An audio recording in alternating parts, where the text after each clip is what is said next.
4 മാർക്സിന് സ്ഥിരം കണ്ടുവരുന്ന ഒരു ക്വസ്റ്റ്യൻ ആണ് difference between micro economics and macro economics.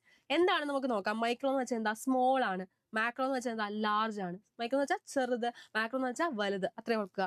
And next one നോക്കിയേ, മൈക്രോ എന്ന് വെച്ചാൽ എന്താ, ഇൻഡിവിജ്വൽ യൂണിറ്റ് ഓഫ് സ്റ്റഡി ആണ്. മാക്രോ എന്ന് വെച്ചാൽ എന്താ, ടോട്ടൽ സ്റ്റഡി അല്ലെങ്കിൽ എന്താണ്, ആഗ്രിഗേറ്റ് സ്റ്റഡി എന്ന് പറയും. മൈക്രോ എന്ന് വെച്ചാൽ നമ്മൾ ഓരോ ഇൻഡിവിജ്വൽ യൂണിറ്റ്സ് ഓഫ് സ്റ്റഡി മാത്രമാണ് നടത്തുക. പക്ഷെ മാക്രോ എന്ന് വെച്ചാൽ എന്താ, മൊത്തത്തിലുള്ള ടോട്ടൽ ആഗ്രിഗേറ്റ് സ്റ്റഡി ആയിരിക്കും നമ്മൾ മാക്രോയിൽ നടത്തുക. ഓക്കെ.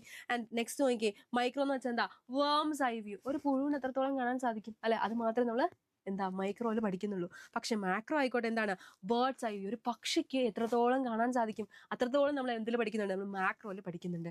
ആൻഡ് നോക്കിയേ, മൈക്രോ എന്ന് വെച്ചാൽ എന്താ, പാർഷ്യൽ ഇക്വിലിബ്രിയം. ഇക്വിലിബ്രിയം എന്ന് വെച്ച് കഴിഞ്ഞാൽ എന്താണ്, ഡിമാൻഡും സപ്ലൈയും ഈക്വൽ ആവുന്ന ഒരു പോയിന്റ് ആണ് ഇക്വിലിബ്രിയം പോയിന്റ് എന്ന് പറയുന്നത്. അപ്പൊ എന്താണ്, നമ്മുടെ മൈക്രോയിൽ പാർഷ്യൽ ഇക്വിലിബ്രിയം ഉള്ളൂ. നമ്മൾ പറഞ്ഞു ഇൻഡിവിജ്വൽ സ്റ്റഡി ആണെന്ന് പറഞ്ഞു അല്ലെ. അപ്പോൾ അവിടെ എന്താണ്, ഒരു ഇൻഡിവിജ്വലിന്റെ ഡിമാൻഡും സപ്ലൈയും ഈക്വൽ ആവുന്ന പോയിന്റ് മാത്രമേ നമ്മളവിടെ നോക്കുന്നുള്ളൂ. പക്ഷെ അതേസമയം മാക്രോയിൽ നോക്കുകയാണെങ്കിൽ എന്താ, ജനറൽ ഇക്വിലിബ്രിയം, നമ്മുടെ ഇക്കോണമിയിലുള്ള മൊത്തം, അതായത് total demand and total supply ഇക്വിലിബ്രിയത്തിലാണോ അല്ലയോ എന്നുള്ള കാര്യം നമ്മളവിടെ നോക്കും. ഓക്കെ.